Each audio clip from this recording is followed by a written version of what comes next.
আমি এখন আমার সরস্বতী একটি কবিতা তোমাদের আবৃত্তি করে শোনাবো। আমার কবিতার নাম আমার প্রাপ্য আমাকে বুঝিয়ে দাও। মোহাম্মদ আব্দুল মালেক।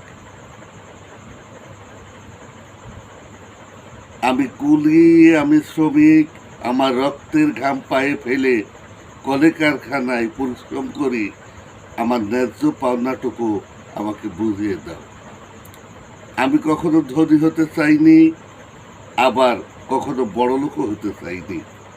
দুবেলা দুমুঠো ভাত চেয়েছি, যা দুটো শুকনো লঙ্কা মেখে খাইতে, আমার প্রাপ্যটুকু আমাকে বুঝিয়ে দাও।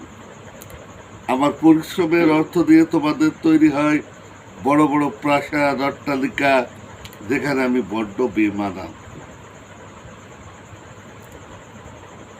আমি রাজপ্রাসাদ চাইনি, অট্টালিকা চাইনি, আমি চাই দুবেলা দুমুঠো ভাত।